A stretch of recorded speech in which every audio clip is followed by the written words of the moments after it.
Boa noite.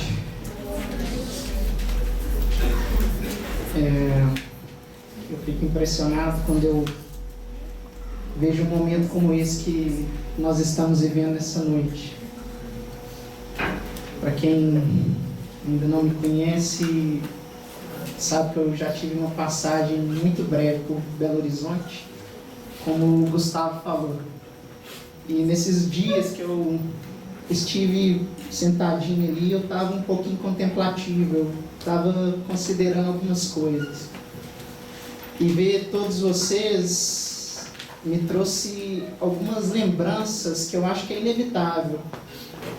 Quando eu estava olhando para todos vocês durante as reuniões, durante os momentos de apelo, é inevitável não vir algumas lembranças na minha mente, porque há muito pouco tempo atrás eu estava vivendo um momento de vida muito parecido com o de vocês.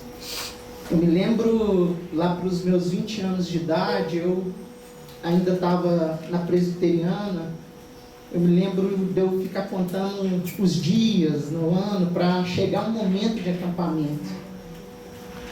E com certeza foram momentos muito importantes da minha vida. Foram momentos quando o Senhor ele me deu a oportunidade de dar os meus primeiros passos na fé. Sou muito grato aos irmãos da presbiteriana. Sou muito grato pelo tempo que eu reuni lá. E a partir de 2012 eu comecei a reunir com os irmãos lá em Belo Horizonte. Fiquei um breve período de tempo lá. E eu fui no acampamento de Contagem em 2012. Quem compartilhou lá foi o Pablo e foi o Delcio Meirelles. E foi impressionante, porque eu acho que as coisas passaram rápido demais. Parece que a minha vida ela mudou demais. Nesses 3 anos, de 2012 até aqui, eu casei, mudei de cidade 2 vezes. E agora, eu acho que o meu sentimento aqui nessa noite é que eu já estou na hora de passar o bastão. Eu peguei o bastão em um momento em que eu tinha que testemunhar do Senhor como jovem, e eu acho que já está chegando a minha hora de passar o bastão para vocês. E a nossa vida ela é muito dinâmica, a nossa vida ela se transforma demais. E eu queria compartilhar alguma coisa sobre isso nessa noite.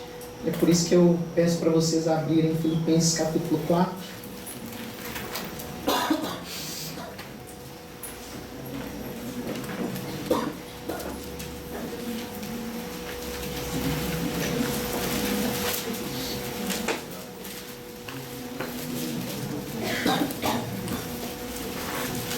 É um texto muito conhecido por todos nós.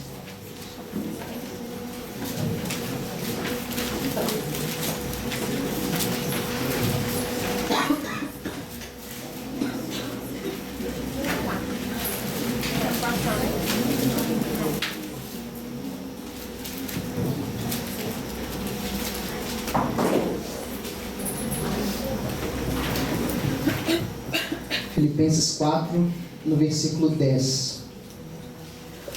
Alegrei-me sobremaneira no Senhor, porque agora, uma vez mais, renovastes a meu favor o vosso cuidado, o qual também já tinhais antes, mas os faltava oportunidade. Digo isto, não por causa da pobreza, porque aprendi a viver contente em toda e qualquer situação. Tanto sei estar humilhado, como também ser honrado. De tudo e em todas as circunstâncias já tenho experiência, tanto de fartura como de fome, assim de abundância como de escassez. Tudo posso naquele que me fortalece. Sim, Senhor, muito obrigado, porque o Senhor é um Deus que se revela a nós.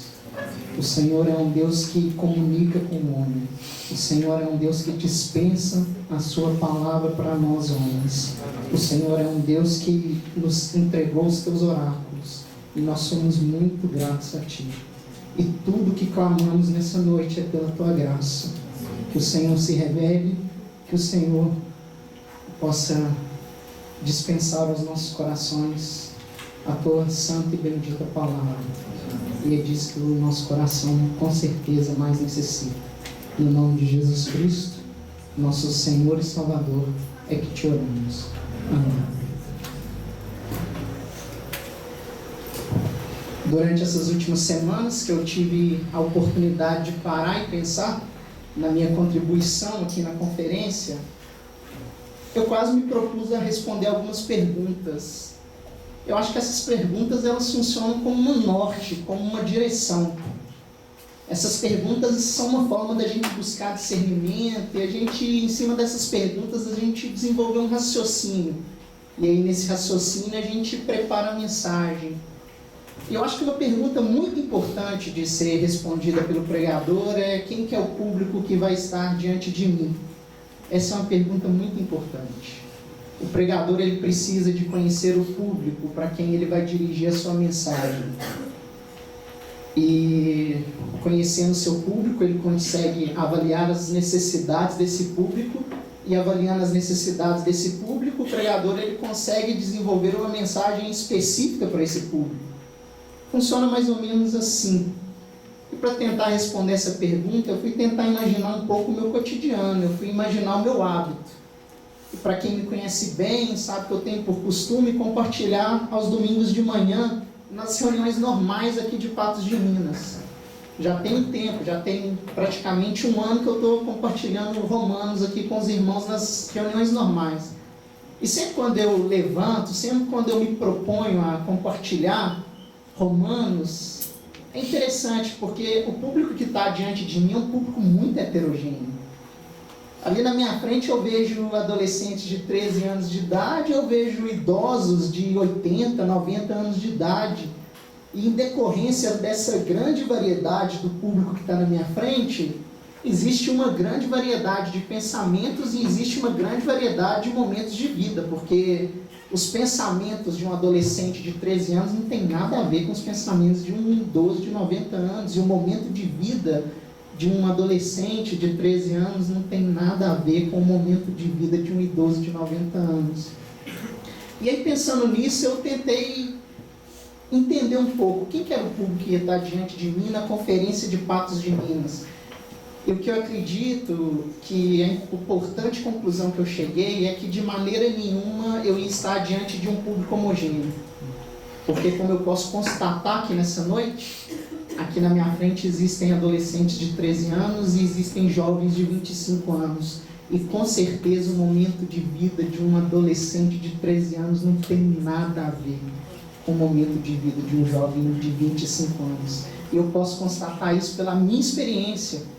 Porque nesse período de tempo de 12 anos, que vai aí do início da nossa adolescência, os nossos 13 anos, até esse quase final da nossa mocidade, 25 anos, é um momento de vida que a gente tem que tomar diversas decisões, é um momento de vida que a gente tem que fazer diversas escolhas, é um momento de vida que geralmente a gente vai escolher a nossa profissão, é um momento de vida em que geralmente a gente escolhe a pessoa com quem a gente vai se casar, que a gente vai viver o resto da vida com ela.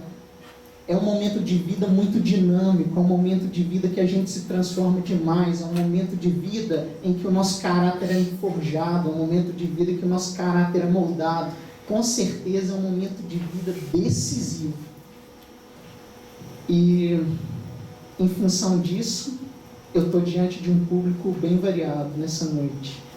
E eu acho que isso só dificulta a minha missão. Com certeza é com muito temor que eu subo aqui diante de vocês, sabendo que a minha missão ela é muito desafiadora, sabendo que eu estou diante de um público bem variado. E é por isso que eu peço muita graça diante do Senhor, para que seja um tempo oportuno, que seja um tempo proveitoso e que seja um tempo em que possa ser gerado alguma coisa de valor eterno nas nossas vidas. E o encorajamento que eu dou a todos vocês é que vocês julguem todas as palavras que saírem da minha boca. Julguem tudo. Julguem tudo. Esse é o grande encorajamento que eu vos dou. E, aliás, aqui eu abro um parênteses. O que eu encorajo vocês é que vocês exercitem essas suas capacidades e essas suas habilidades de julgamento. Isso é muito importante na vida de vocês. Com certeza. Com certeza. E eu tenho certeza que vocês já fazem isso em alguma medida. Eu tenho certeza de que de tudo aquilo que vocês veem, de tudo aquilo que vocês ouvem, com certeza vocês já levam para os seus pensamentos, vocês avaliam se aquela coisa é boa, se aquela coisa é ruim, se vocês querem aquela coisa para a sua vida. Vocês fazem exercícios de julgamento o tempo todo. Agora, o meu grande encorajamento é que vocês façam os julgamentos dentro de uma perspectiva correta. E é esse o encorajamento das Escrituras Sagradas. Como fala em Eclesiastes capítulo 11, versículo 1, julgai todas as coisas e retende aquilo que é bom. Inclusive, é o mesmo conselho do apóstolo Paulo em Tessalonicenses. Quando os autores da Bíblia se propõem a escrever isso, eles estavam em mente que nós devemos ter pensamentos corretos. E esses pensamentos corretos, dentro da perspectiva bíblica, eles dizem respeito a pensamentos segundo os pensamentos de Cristo. Porque se eu tiver pensamentos de Cristo, eu vou ter uma condição de avaliar de uma maneira correta se aquela coisa ela vai ser boa para a minha vida. Se aquela coisa ela vai trazer alguma edificação para a minha vida. Então, meu encorajamento é esse. Desenvolvam pensamentos que são pensamentos segundo os pensamentos de Cristo, para vocês reterem para a vida de vocês aquilo que com certeza vai ser bom, vai ser agradável. E eu falo especificamente para vocês julgarem tudo o que vai ser dito nessa noite, que com certeza a pessoa que sobe aqui, com certeza é uma pessoa cheia de dificuldades. E aí, para falar em português bem claro, essa pessoa sou eu. Com certeza é uma pessoa que ainda tem muitas dúvidas, ainda tem muitas incertezas. Com certeza eu não sou uma pessoa que tem todas as respostas. Com certeza eu sou uma pessoa que ainda tem muitos medos. Com certeza eu sou uma pessoa que ainda tem muita coisa dentro de mim que precisa de ser mudada. Com certeza eu sou uma pessoa que em muitas vezes da minha vida eu fraquejo na minha vida pela fé. Com certeza eu oscilo muito na minha vida pela fé. Com certeza, em muitos momentos eu tenho dificuldade de acreditar nas promessas do Senhor. Muitas vezes eu quero dar muito mais credibilidade para aquilo que eu penso, para aquilo que eu sinto, do que aquilo que já está escrito e aquilo que o Senhor já me garante na sua palavra. Com certeza essas coisas elas me entristecem muito, como o Edgar falou.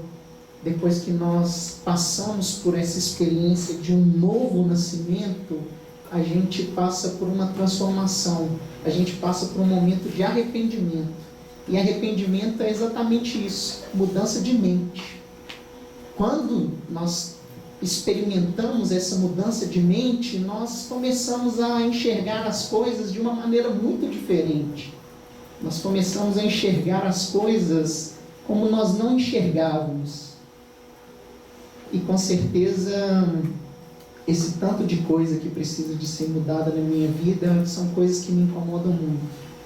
São coisas que eu considero e eu coloco diante do Senhor.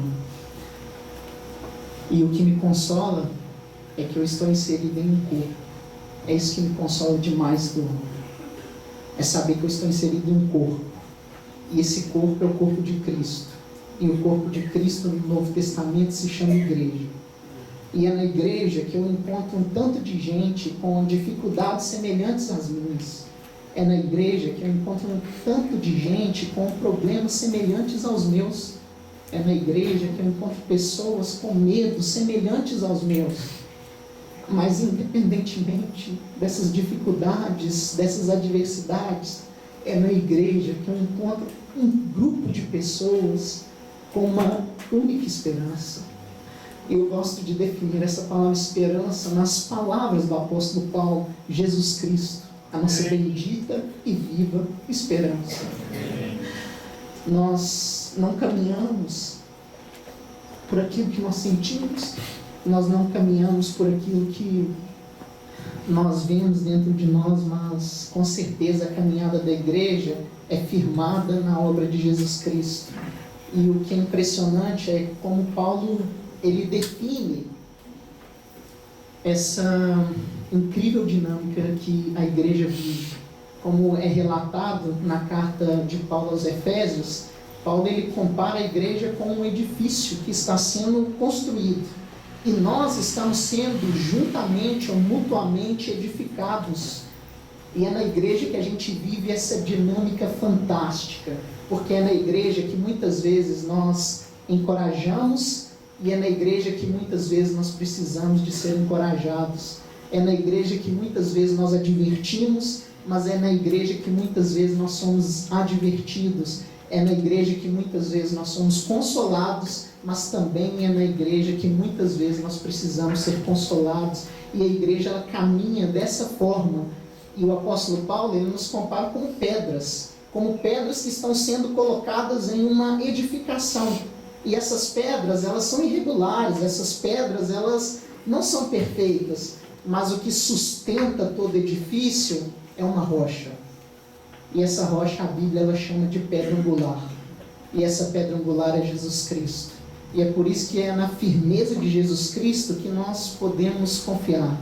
É na firmeza de Jesus Cristo que nós temos a certeza de que a igreja ela é um corpo que é um corpo triunfante, que nada poderá abalar ela.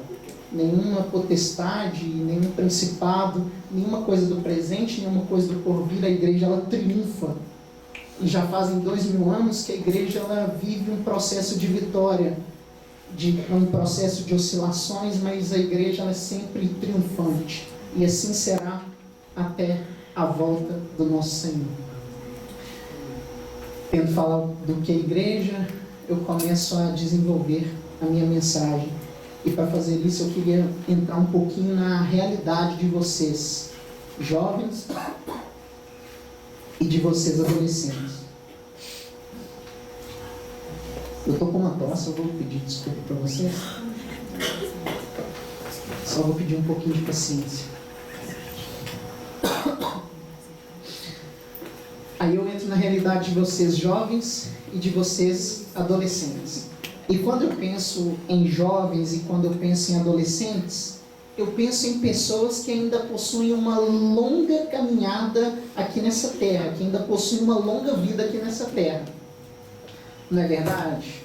Porque de maneira nenhuma eu quero ser negligente a ponto de afastar algumas possibilidades. Como o Edgar já nos disse, o Senhor ele pode voltar a qualquer momento.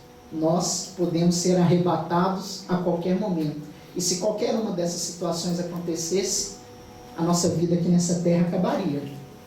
Também poderia acontecer alguma situação catastrófica conosco. Uma enfermidade terminal, a gente pode estar envolvido em um acidente fatal. Ninguém está isento disso, turma. Ninguém está isento. Essas coisas elas podem acontecer com qualquer um.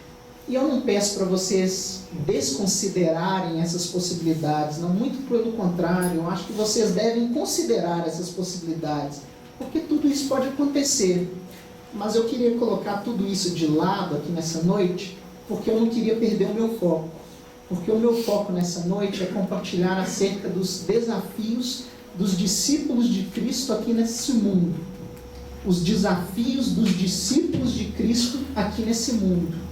Esse que é o meu foco nessa noite. E quando eu falo esse mundo, algumas coisas vêm na minha mente. Porque esse mundo a gente tem que imaginar um mundo que é um mundo caído, um mundo que é um mundo corrompido, um mundo que é um mundo que vai de mal a pior, um mundo que é um mundo rebelde, e um mundo que quem exerce autoridade sobre ele é o reino das trevas.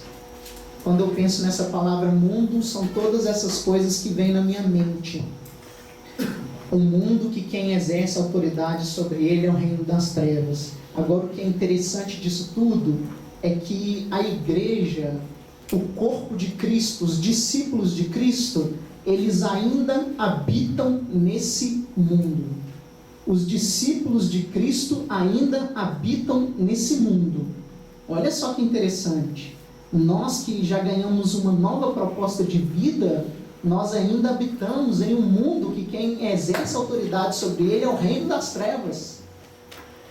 Mas o que faz a igreja e os discípulos de Cristo pessoas muito diferentes é que os discípulos de Cristo eles carregam algumas certezas no seu coração. E quais são essas certezas que os discípulos de Cristo carregam? As certezas que os discípulos de Cristo carregam é que, com certeza, os discípulos de Cristo, eles têm muito claro que existe um outro reino. E os discípulos de Cristo, eles têm a certeza de que existe um outro rei.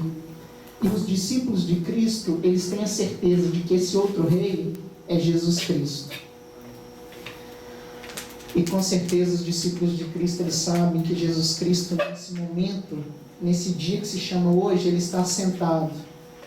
Ele está sentado e Ele está aguardando até que todos os seus inimigos sejam colocados por estrado dos seus pés. Mas vai chegar um momento em que Jesus Cristo, Ele vai se levantar. Vai chegar um momento em que Jesus Cristo, Ele vai retornar até aqui nessa terra. E quando isso acontecer, um novo reinado começará. Quando isso acontecer, vai se instaurar ou inaugurar um reinado de justiça, um reinado de paz, um reinado de amor, um reinado que nunca mais terá fim, um reinado que nunca mais será abalado. Quando Jesus Cristo voltar aqui nessa terra, é isso que vai acontecer. Um novo reinado será inaugurado. Isso é fantástico. É isso que os discípulos de Cristo têm muito claro nos seus corações. Mas só que essas coisas ainda não aconteceram. E nós ainda vivemos em um mundo que quem exerce autoridade de fato sobre ele é o reino das trevas. E com certeza Deus já possui uma missão para os discípulos de Cristo aqui nesse mundo. Com certeza Deus já possui um encargo para os discípulos de Cristo aqui nesse mundo, aqui nessa terra. E qual que é esse encargo? Qual que é essa missão que Deus tem para nós? A missão que Deus tem para nós é que nós precisamos de anunciar que existe esse outro rei, que existe esse outro reinado. Essa é a nossa missão aqui nessa terra, essa é a nossa missão aqui nesse mundo. Nós temos que ter essas coisas muito claras. E de que forma nós iremos anunciar esse novo reinado? De que forma nós iremos anunciar esse outro rei? E aí são algumas coisas que têm ficado muito claro no meu coração. Uma coisa que tem ficado muito claro para mim é que os discípulos de Cristo, eles irão anunciar esse novo rei e esse outro reinado se eles se parecerem com seu Senhor. Se eles se parecerem com Jesus Cristo. E como nós iremos parecer com Jesus Cristo? É por isso que nós temos que voltar para os evangelhos. Como que Jesus Cristo viveu da primeira vez que Ele passou aqui nessa terra? Como sabemos, Jesus Cristo, Ele foi aquela pessoa cheia de amor, cheia de graça, cheia de misericórdia. Ele foi aquela pessoa que não se apegou aos valores desse mundo. Esse foi o nosso Senhor. E se nós queremos ser como o nosso Senhor, é assim que nós precisamos de agir. E é aí que começam os nossos problemas. É aí que começam os nossos problemas. Porque se nós quisermos ser como Jesus Cristo, com certeza consequências negativas acontecerão conosco. Porque como o Senhor Ele nos deixa muito claro, da mesma forma que o mundo não me amou, o mundo não pode amar os meus discípulos. Da mesma forma que o mundo me perseguiu, o mundo irá perseguir aqueles que quiserem ter uma vida parecida com a minha. Aqueles que quiserem ter uma proposta de vida parecida com a minha. Não tem jeito, não tem jeito. Se os discípulos de Cristo, eles se identificarem com Cristo, com certeza irão vir perseguições. E eu poderia ser negligente e chegar aqui nessa noite e falar, se vocês obedecerem a tudo que essa palavra diz, vocês terão uma vida sem problemas aqui nessa terra, vocês terão uma vida de paz. Talvez seja isso que a teologia moderna ela pregue. Talvez seja isso que a teologia moderna proponha. Mas está longe de ser aquilo que as Escrituras propõem. Porque como as Escrituras elas deixam muito claro, as situações de sol e as situações de chuva, elas vão vir sobre as vidas dos justos e sobre as vidas dos injustos. E o que a Bíblia ela deixa muito claro para todos nós é que nós precisamos de estar preparados. E esse é o conselho do apóstolo Paulo em Efésios capítulo 6.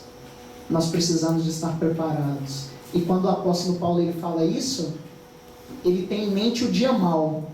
vocês precisam de vestir as armaduras celestiais para o dia mau. E quando o apóstolo Paulo ele fala isso, com certeza ele tinha em mente que os dias maus eles iriam vir sobre a vida de todos. E essa é uma realidade, gente. Essa é uma realidade. Sobre a vida dos discípulos de Cristo, com certeza virão muitas tribulações. Com certeza virão muitas perseguições. Com certeza virão muitos escárnios. Com certeza virão muitas vergonhas. Os discípulos de Cristo, eles terão que suportar isso. Os discípulos de Cristo terão que viver isso. Agora, faz toda a diferença a maneira como nós enxergamos essas coisas. Porque a perspectiva de um cristão sobre as situações de tribulação, ela é completamente diferente da perspectiva do incrédulo. Porque o incrédulo, ele tem toda a sua fonte de felicidade e alegria aqui nessa terra. E quando sobrevêm situações de tribulação sobre ele perde a sua fonte de alegria, ele perde a sua fonte de felicidade. Agora, nós cristãos precisamos de ter muito claro que a nossa fonte de alegria, a nossa fonte de felicidade, ela não se encontra nesse mundo. Mas a nossa fonte de felicidade, ela se encontra no porvir. E aí que eu queria trazer algumas meditações para vocês. Porque quando eu falo de pessoas jovens e quando eu falo de pessoas adolescentes, eu tenho em mente pessoas que ainda têm muitos dias pela frente. E quando eu falo muitos dias pela frente, com certeza eu falo que vocês jovens e vocês adolescentes ainda têm muitos dias maus pela frente. Essa é a afirmação que eu faço. A nossa vida aqui nessa terra é uma vida muito árdua, muito difícil. E o encorajamento que eu queria dar, e aí o conselho que eu queria dar para vocês nessa noite. E o conselho que eu queria dar para vocês nessa noite é um versículo bíblico. Esse versículo bíblico ele está em Eclesiastes capítulo 12, versículo 1. Eu não vou pedir para vocês abrirem, porque é um versículo muito conhecido por todos nós. Lembra-te do teu Criador nos dias da tua mocidade. Acho que todos nós conhecemos esse versículo de cor, né? Lembra-te do teu Criador nos dias da tua mocidade. Eu gosto de interpretar esse versículo de uma outra maneira, ou citar esse versículo de uma outra maneira. Eu gosto de falar: desenvolva uma intimidade com Deus nos dias da tua mocidade. E se a gente for olhar dentro de uma perspectiva de Novo Testamento, seja amigo de Jesus Cristo nos dias da sua mocidade. Esse é o conselho que eu queria deixar para vocês essa noite. Eu não vou estender muito mais, mas eu queria só que a gente começasse a pensar quem falou esse versículo. Vocês se lembram quem escreveu esse versículo pela primeira vez? Onde esse versículo aparece pela primeira vez, eu já falei que é em Eclesiastes. E quem foi a pessoa que escreveu Eclesiastes? Salomão. Salomão. E aí que eu queria que a gente entendesse um pouquinho, que eu acho que a Bíblia, ela carrega um tanto de mistérios, não é verdade? Tem um tanto de mistérios que eu ainda não consigo compreender. E um dos mistérios que eu não consigo compreender na Bíblia é como que Salomão ele pode ter escrito um versículo como esse. Isso é uma coisa que não me fecha muito bem na minha cabeça, não. Isso deve ser até porque acho que os meus valores eles ainda estão muito apegados aqui nessa terra, e é por isso que a minha lógica ela não fecha muito. Porque eu queria que a gente meditasse um pouquinho na vida de Salomão. Vocês se lembram quem foi Salomão? Vocês se lembram da pessoa que foi Salomão, da vida que Salomão viveu? E é por isso que eu queria fazer algumas meditações para a gente tentar entender um pouquinho melhor esse versículo. Salomão, com certeza, ele foi uma pessoa fantástica nas Escrituras. Com certeza, ele foi uma pessoa que tem um destaque muito grande. Salomão, ele foi uma pessoa que, se a gente contemplar a vida dele, é uma pessoa assim brilhante.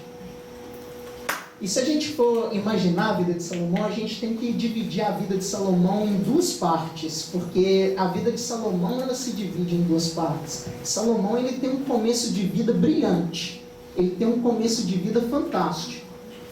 E aí dentro de uma perspectiva espiritual, porque Salomão, para começar, ele é uma pessoa que tem berço. Salomão, ele era filho de Davi, como o Pablo já tem compartilhado conosco. Davi, com certeza, é uma das pessoas mais fantásticas da Bíblia. Salomão, ele tem um berço muito abençoado. E Salomão, ele começa o seu reinado, e ele começa também de uma forma tremenda, porque ele consegue uma expansão territorial no reinado de Israel invejável. É o momento em que Israel tem a maior extensão territorial, aquele território que vai de Dan até Berseba. São os primeiros anos da vida de Salomão, que Deus se apresenta para Salomão e fala: Salomão, aquilo que você quiser pedir, eu te dou. O que você quer pedir? E aí Salomão, e eu gosto desse trocadilho, Salomão, com muita sabedoria, ele pede sabedoria. Eu gosto desse trocadilho. Salomão, com sabedoria, ele pede sabedoria. E Deus se agrada da decisão de Salomão. E Deus fala: porque você pediu sabedoria, eu vou te dar todas as outras coisas. E Salomão, ele consegue um reinado muito próspero. E Salomão, ele tem esse princípio fantástico. Ele julga as causas de Israel com muita sabedoria. Mas só que em determinado momento da vida de Salomão, Salomão se perde. E ele se perde como ser humano. E ele começa a envolver com mulheres de outras nações, e ele começa a adorar os deuses dessas outras nações. E Salomão se perde completamente. Agora, o ponto de vida de Salomão que eu queria destacar é que Salomão, se nós formos olhar e aí sobre a ótica desse mundo, ele teve uma vida invejável. Ele teve uma vida invejável. Se vocês quiserem comprovar isso, depois vocês leem o livro de Eclesiastes. Isso aí fica muito claro para todos nós. Leiam o livro de Eclesiastes, depois vocês vão ver o nível de vida que Salomão teve.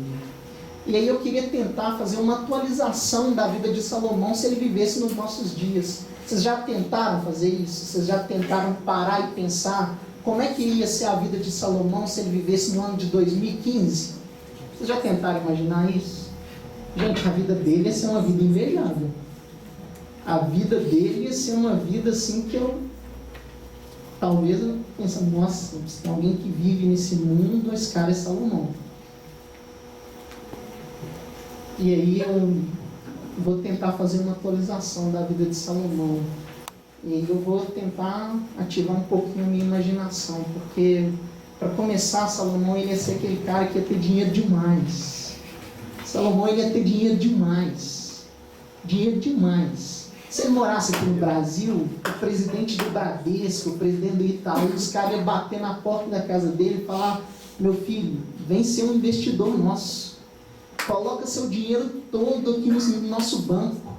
Vem abrir uma conta, coloca o seu dinheiro. A gente quer ter você como parceiro, a gente vai te dar um caminhão de vantagens.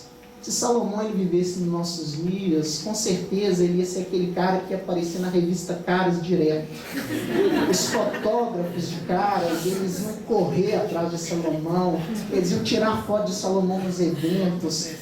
O Salomão ia aparecer ali na revista Caras e todo mundo ia falar: olha o smoking que Salomão vestiu.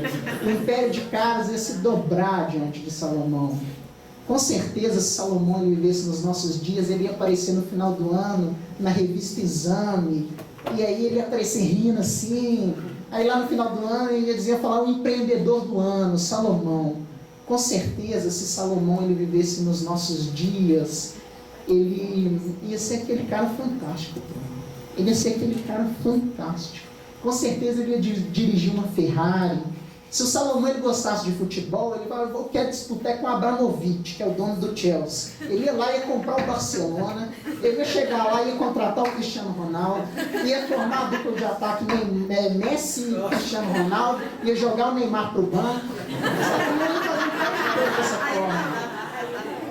Salomão ele ia ganhar ganhar várias Champions League, ele ia se destacar. Nesse escândalo de corrupção que está na FIFA, isso era um fato cheio. A FIFA ia chamar Salomão, vem dirigir a FIFA, vem ser o presidente da FIFA, vem mudar e transformar a história do futebol. Se Salomão ele vivesse nos nossos dias, com certeza, Angelina Jolie, Jennifer Aniston, não ia cansar de mandar WhatsApp para Salomão. Jennifer Aniston e Angelina Jolie eram as ex-esposas do Brad Pitt. Quem que é Brad Pitt? Eu quero casar com Salomão. Com certeza, cara. Salomão ia ser esse cara. Ele ia ser esse cara. Eu fico imaginando, sinceramente. Ele ia ser aquele cara que ia ter uma casa em Beverly Hills. Ele ia ter uma ilha paradisíaca. Ele ia de helicóptero para a ilha paradisíaca. Ele ia ter uma vida fantástica, ele ia ser o presidente de uma grande nação. Os presidentes das nações, eles viriam até a nação que Salomão fosse presidente. Eles vão falar, meu filho, me aconselho, eu preciso de ter um governo próspero desse jeito. Essa ia ser a vida de Salomão. E é isso que Eclesiastes nos registra. Agora, o que é impressionante é que essa pessoa, que no final da sua vida ele fala, isso tudo é vaidade. Isso tudo é correr atrás do vento. Lembra-te do teu Criador nos dias da tua mocidade. Amém. Esse é o conselho da pessoa que levou essa vida. Eu gosto de alguns paralelos das Escrituras, porque a Bíblia nos traz paralelos incríveis. Eu acho que se tem uma pessoa no Novo Testamento que viveu uma vida oposta de Salomão, foi o apóstolo Paulo. E da mesma forma que Salomão, ele tem o seu Eclesiastes, o apóstolo Paulo eu gosto disso. Talvez nem teologicamente seja uma verdade absoluta, mas eu gosto de pensar como o apóstolo Paulo também tem o seu Eclesiastes. E o Eclesiastes do apóstolo Paulo é 2 Timóteo. Porque é a última carta do apóstolo Paulo. É a última carta de um homem que abriu mão de uma vida fantástica. Porque, jovens, o apóstolo Paulo era um cara incrível. O apóstolo Paulo era um cara incrível também. Ele era um cara sábio demais. Ele poderia ter tido uma vida de Salomão para lá. Mas ele abriu mão de tudo. Ele abriu mão de tudo. E se tem um cara que foi um cara apaixonado por Jesus Cristo, eu posso falar que essa pessoa foi o apóstolo Paulo. E ele abre mão de uma vida fantástica, e ele tem uma vida assim, se for olhar pelos olhos do mundo, desprezível. E ele escreve a sua carta a Timóteo. A sua última carta a Timóteo. E na sua última carta a Timóteo, ele fala que Timóteo era testemunha de todo o seu sofrimento, porque o apóstolo Paulo ele passou por diversas perseguições, ele passou por diversas tribulações. É no 2 Timóteo que ele fala, Timóteo, você está vendo as minhas algemas? Paulo ele apresenta todo o seu sofrimento. Mas o que é muito interessante, é que o apóstolo Paulo ele encoraja Timóteo a ter a mesma vida que ele teve. Porque o apóstolo Paulo entendeu que a maior virtude dessa vida é ser uma pessoa completamente apaixonada por Jesus Cristo. É ser uma pessoa que se entrega o seu coração completamente a Jesus Cristo. Essa é a grande virtude dessa vida.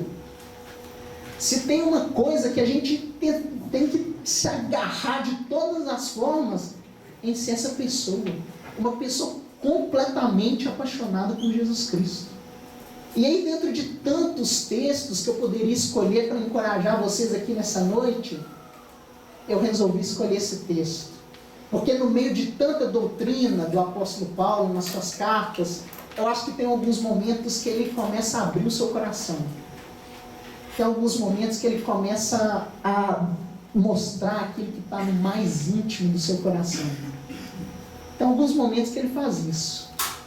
E eu acho que com certeza esse texto de Filipenses capítulo 4 que a gente leu, eu acho que é um momento que o apóstolo Paulo ele fala assim para a turma, olha o que está aqui no meu coração. E aí o apóstolo Paulo ele começa a falar. E só o início desse texto já é surpreendente. Eu aprendi. Olha só, não é uma coisa que ele nasceu sabendo, não. Foi uma coisa que foi um processo, foi uma coisa que foi se desencadeando. Eu aprendi a estar contente em toda e qualquer situação. Eu tanto sei ser honrado como eu sei ser humilhado. Eu tanto sei estar em abundância como eu também sei estar em pobreza. Porque todas as coisas eu posso naquele que me fortalece. Esse é um texto brilhante. Eu, por muito tempo da minha vida, eu interpretei esse texto de uma maneira equivocada. Porque eu imaginava que aquele contente que o apóstolo Paulo falava estava se dizendo respeito a alguma coisa, mais ou menos a gente está com um sorriso até aqui na orelha, a gente passar dando risada, na situação de pobreza a gente rindo, a gente se alegrando. Mas não é isso, irmão. Não é nada disso. Não é nada disso. E para a gente entender esse texto, a gente tem que entender o significado da palavra contente. Porque essa palavra contente, ela vem de uma outra palavra. E essa palavra é conteúdo. Conteúdo. O apóstolo Paulo está falando aqui, eu aprendi em todas as situações a ter um conteúdo na minha vida. Eu aprendi que em todas as situações, algo tem que conter na minha vida. Algo tem que estar do meu lado. Isso eu aprendi. E o que ele deixa muito claro, está lá no final desse texto. Eu tudo posso naquele que me fortalece. O que o apóstolo Paulo está dizendo aqui é que vai ter muitas situações da nossa vida em que vão ser situações em que nós não gostaríamos de passar. Situações de pobreza, situações de humilhação. Mas o apóstolo Paulo está falando que se for ao lado de Jesus Cristo, contendo Jesus Cristo, tudo fica muito mais pleno e tudo ganha significado. Esse é o encorajamento do apóstolo Paulo, gente. Que em todas as situações da nossa vida, nós aprendamos a viver de mãos dadas com Jesus Cristo. Porque se eu aprendo a andar de mãos dadas com Jesus Cristo, eu não me importo com o externo. O externo ele não me guia. Eu não quero saber se eu estou numa situação de abundância, eu não quero saber se eu estou numa situação de pobreza. O que vai fazer total diferença na minha vida é se eu estou conectado com Jesus Cristo. E é por isso que o grande conselho que eu tinha para dar para vocês era esse. Lembrai-vos do seu Criador nos dias da tua mocidade. Sejam amigos de Jesus Cristo nos dias da tua mocidade. Vocês se lembram como é que continua esse texto? Antes que venham os dias maus e nós não tenhamos nele contentamento. Antes que venham os dias maus e falte alguma coisa do nosso lado. E falte alguém do nosso lado. E é por isso, turma, que o que o apóstolo Paulo aprendeu, que fez muita diferença na vida dele, é que Jesus Cristo, ele precisa de ser o nosso grande amigo. Ele precisa de ser aquele que vai estar ao nosso lado em todas as situações. Existe um quadro que eu acho muito bonito. Com certeza vocês já devem ter visto esse quadro. É um quadro que tem ali todas as designações de Jesus Cristo, né? Aquele quadro que tem ali no título ali, e ele será chamado. E ali vai aparecendo as designações de Cristo. E ele será chamado advogado, Cordeiro de Deus, fiel testemunha, Pai da eternidade, Príncipe da paz. E ele será chamado Leão da tribo de Judá.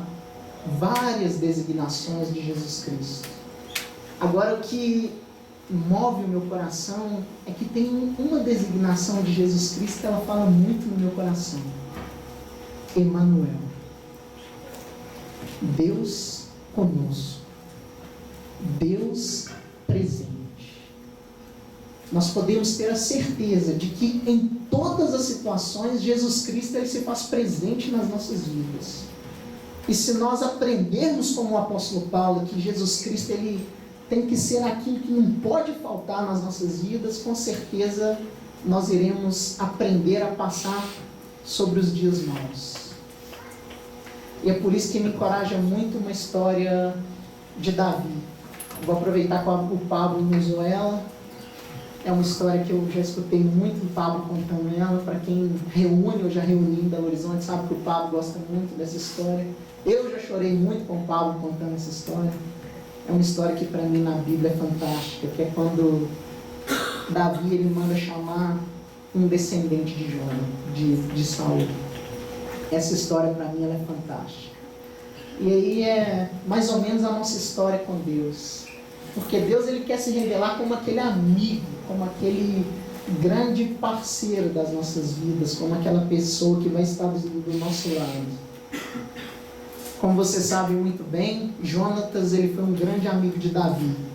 E depois de Saul ter morrido e Jonatas ter morrido e Davi ele ter se tornado rei de todo Israel, Davi ele começa a procurar um descendente de Saul. Davi ele tinha um coração tão bacana que ele começa a procurar um descendente de Saul, que ele queria honrar esse descendente de Saul.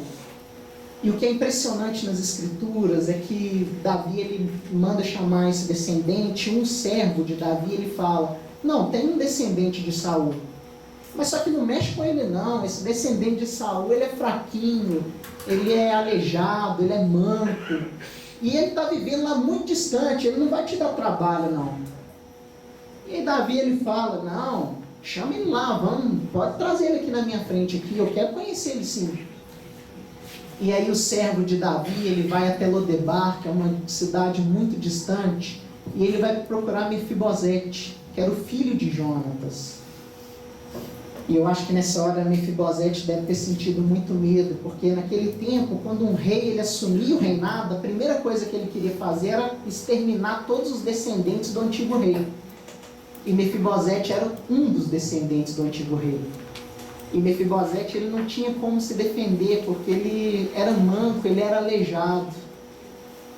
Mas aí, de alguma forma, o servo convence Mefibosete, e Mefibosete ele vai até a presença de Davi.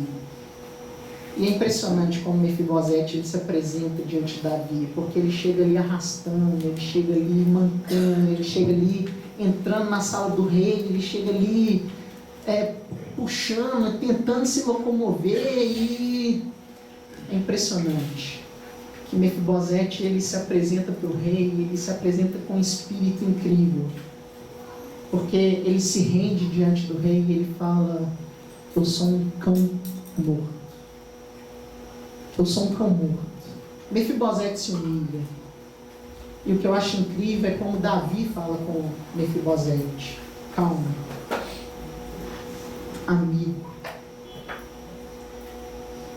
eu tenho pensamentos de paz para contigo. E se nós nos humilharmos diante de Deus, no dia que se chama hoje, o Senhor ele tem pensamentos de paz para conosco aqui. O Senhor ele quer se revelar como um grande amigo da nossa vida. O Senhor ele quer se revelar como aquele que vai modelar todos os nossos caminhos. É por isso que eu tenho a certeza de que vocês têm uma grande oportunidade na vida de vocês. Se eu estivesse compartilhando aqui para um público cheio de idosos, esse meu conselho não ia ter significado nenhum, não ia ter valor nenhum. Lembra-te do teu Criador nos dias da tua mocidade. Não ia ter valor nenhum. Mas vocês ainda não alcançaram os dias da velhice. Vocês ainda não alcançaram os dias avançados de sua vida. E vocês têm a oportunidade de se voltarem para Jesus Cristo hoje. E esse é o grande encorajamento que eu queria dar para vocês. E eu queria que a gente terminasse esse meu compartilhar com um cântico. Já vou pedir para os irmãos cantarem aquela música. Não existe nada melhor na nossa vida do que ser amigo de Deus. Eu acho que essa é uma verdade que tinha que cativar os nossos corações. Amém.